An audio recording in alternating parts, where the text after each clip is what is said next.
Hello, my friend. This is a door, and it's written that knock, and the door shall be opened unto you. Matthew 7:7. Knocking is the spiritual act of always seeking God's will and then waiting on His timing until He opens whatever is shut, as you can see. Because to every door there is a doorkeeper, and God is your doorkeeper. But again, also, you need to understand that knocking, it is a present active participle, whereby it requires your persistence. It's an ongoing action. But again, how long will it take for you to keep on knocking? Now, you need to understand that these doors, they represent divine access. Access to God's truth, access to God's presence, and then also destiny. And then also these doors, they represent opportunity. It could be opportunities of employment, promotion, you see that, of travels, of even getting marriage, and then, getting many other things. But again, they represent opportunities. But again, also these doors, they represent protection and then boundaries. That not every door you should always aim at accessing it and then knocking on it. Because there are doors that are there for your protection.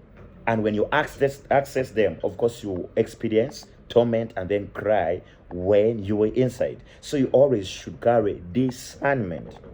But again, also, we need to understand how to knock on these doors. We knock through persistent prayer. See that? And with that persistent prayer, you don't pray with a begging mindset. You pray with a trusting and then believing mindset. And you don't actually knock out of frustration. You knock out of, as in faith. And however much even you knock and nothing seems to change and there's no answer, remain knocking. You see that? And again, also, secondly, you knock through readiness and then preparedness. To every door that you want to access, God requires your obedience. If you're willing and obedient, you shall eat the good of the land. And therefore, you knock through obedience. And again, also, you knock through readiness. There's no door that you are going to access when you're not ready for that. God always opens doors for people who are ready to access and then become a partaker of whatever is inside within the door. And then you knock through prayer and then, through prayer and then fasting and then reading the word. Whereby as you commune with God, and then as you fast. Fasting is one of the ways of telling God that I need you more than comfort and then food. And then also you knock through praise and worship. That praise and worship helps you to access the doors of the presence of God. That's why it is written in Psalms 100 and then verse 4 that enter his gates with thanksgiving and then his courts with praise. So praise also shifts your attention from the door to the doorkeeper, who is God. And again, also, you access these doors through waiting upon God. Now, doors are not only accessed through knocking. There's another of knocking by waiting upon God there and then.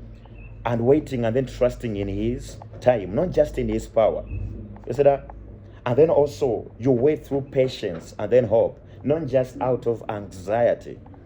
Then also, you should learn this as you're waiting. You should always keep on being still and then also attentive, because there are some doors that are opened when, when you are waiting quietly, and also they are opened quietly. So may God give you that grace, so as you can always learn how to knock. And as you knock, you shall be able to access whatever you want. But again, you should carry discernment, because not every door is a godly door. Be blessed. I love you. Keep knocking. God